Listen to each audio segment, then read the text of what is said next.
Thank you for that overwhelming introduction. To our humble and active Barangay Captain, Rogelio Almodal Jr., together with his barangay officials, SK members, headed by Mike Adrian S. Rihuso, sa atin po mga mahigos na school head, Sir John Eric M. Espiloy,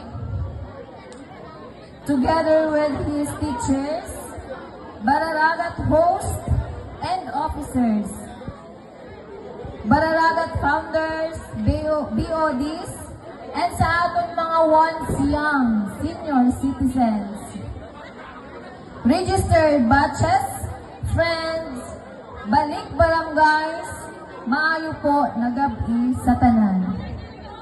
Grabe po na akong pasalamat na naimbita po ako sa ina okasyon tanya na gabi. So start ko na yun na akong bagan hali dili pa batuan na istorya sa akong buhay kung ano kay naging maestra po ako nga na. In my memory serves my right, the most painful yet inspiring statement that I have heard noon ay makahuman ba na sinda pagklase na pobre man ina, kaglalo na waray na sinda san ama. This negative statement I turn as my motivation to achieve my dreams in life. I will tell a short story of how I become a teacher and the struggle na naranasan ko noong nag-aaral pa po ako. I pursue my elementary grades here at Morok-Borokan Elementary School way back 2001 to 2006. Since taga-didiman talaga kami. Malinaw pa sa aking alaala na yung baon ko po noon ay saging na saba, kamote, o kaya balinghoy na tinanok na minsan ginakpalit ko pa po isang papel kay wala pa po kami sadto san kwarta para po makabakal pa po sa papel. Naalala ko pa noon na bago ako makapasok sa paaralan, mamatapuan ay ako san atap para maglibot sa mga tindahan dida po sa linungan. Para po mabinta ang rinipak na klorin, paminta, bawang kagunanano pa po na klaseng mga rinipak. That was around my grade 3 to grade 6 years. Kapag Sabado, Domingo naman, mga ako'y naman sa amon kabukidan, pati sa nadida na pangpang, para lang may magamit po kami sa panluto sa amon abuhan. Pagsagnay po sa tubig sa dagat, kay wala man po kami dati sa kumpit. Maski nga na, igwaman po kami sa amon kumpit, pero po, na-purchase na po sa amon, ginikanan, na nagtayo na po sa kung nano po kami nila. Nagakuha sa mga pwede sapna kag makaon uro adlaw. Ara pa sa kun wara-wara na ngayon sa makaon. Siguro familiar po kamo sa surmaton na good for. Diba? Good for permian aton labanan kung wara na sa makaon ngayon. Magadto po ako sa nasa Monreal maski hapon. Hapon na, pagtapos sa namon klase. Lakat sa nang malapo kay di pa man mga simentado. Kag di pa simentado nagihan para lang makabalis sana dida nadako na tindahan sa Monreal.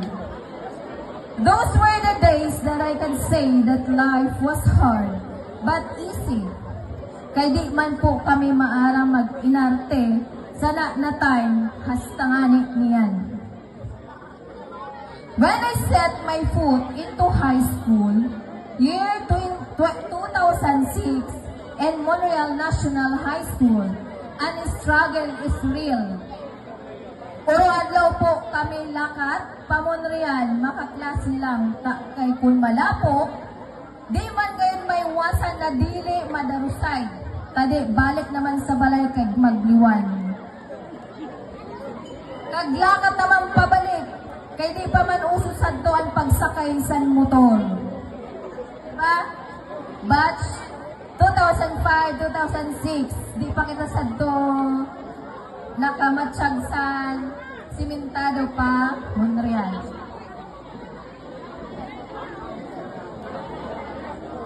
Nadumduman ko pa sa doon na anbalon ko, pero may pansit. Kaya aram nyo man po na nakon iroy kag ang ama, nagaluto po san pansit, kag champurado pagkaaga para mabinta ninda. Igwa pa nga ni kami lista, nasta na, dili pa nababayadan. Sabi ni mama, usad ko nito na notebook.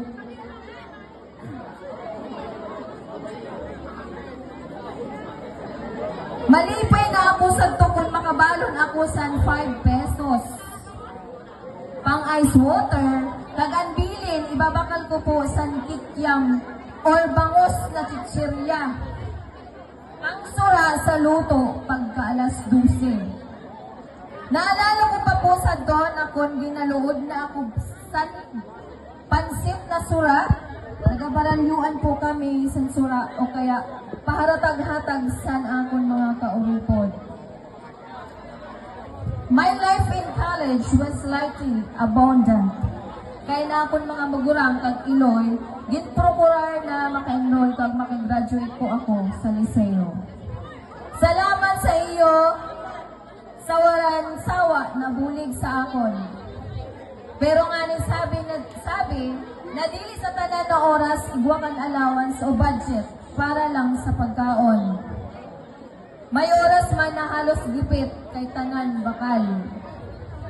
Thank God sa asin kag tabagak nakasurvive ang pagkaon sa oro adlaw. Dumdum ko pa sa to na nagsura na ako sa asin kag tubig, mabutangan lang ang tiyan sa pagkaon kag maka-eskwela lang. So matungod po na. Nagsura po ako sa to sa asin kag tubig lang. Pero ayaw ka mo kaya asin kag tubig lang. Nakapag-graduate po sa college kag naka-employ po sa DepEd. Di ko po malubos maisip na sa college ako na 50 pesos napaabot ko po sa isang kasimana. Pero ang 50 pesos sana, sura-sura lang. So imagine, niyan po na panahon, siguro ang 50 pesos pang elementary na lang na balon. Diba?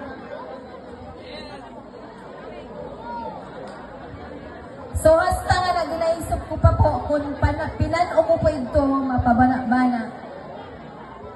Graduating in college is my biggest flex in life.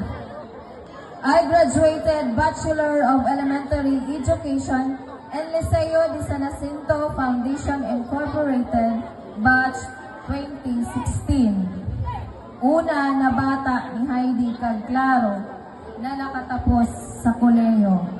Grabe na akong lipay